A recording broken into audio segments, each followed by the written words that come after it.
The global economy just fractured into winners and losers with the war in Iran. June 9, 2026. The massive economic disruption caused by the Iran war has split the global economy into two distinct camps, dividing countries that export energy from those that must import it. According to the latest data from Morning Consult's Index of Consumer Sentiment, ICS, released on Sunday, overall global consumer confidence has managed to rise for 6 consecutive weeks, but the broader recovery remains highly fragile, uneven, and well below pre-war baselines. The conflict, which began on February 28, 2026, instantly choked off critical oil supply lines through the Strait of Hormuz.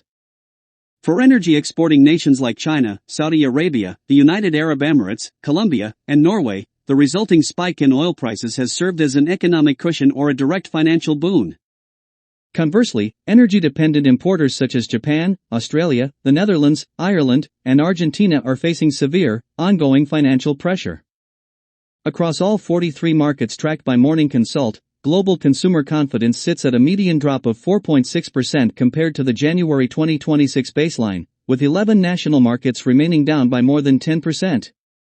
The financial fallout is also showing up at the grocery store, exporting food insecurity into highly developed, wealthy nations that do not typically appear in global risk frameworks.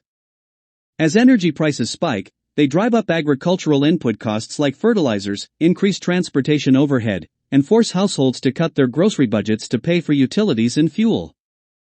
In France, 11.7% of adults reported that they sometimes or often lacked enough food over a 3-month period ending in March 2026, marking a 1.8 percentage point increase compared to the previous year.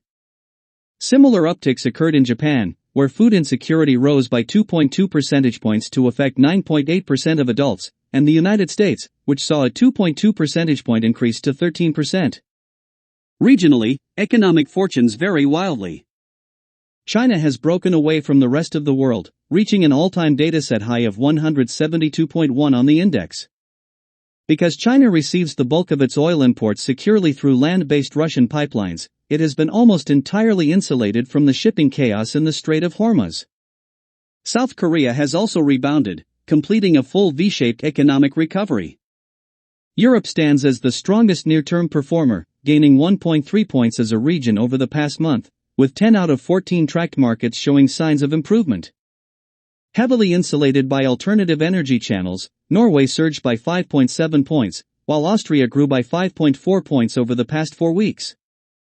Russia, however, remains a stark exception to Europe's recovery. Even though the price of Urals crude doubled overnight from $57 to roughly $115 per barrel following the outbreak of the war, Russian consumer confidence continues to slide, dropping 1.3 points over the last 4 weeks. Morning Consult's analysis shows that this massive oil windfall is bypassing ordinary citizens entirely. The revenue is flowing directly into state budgets and the military sector, while households are left squeezed by 21% interest rates, strict international sanctions, and a highly restrictive war economy.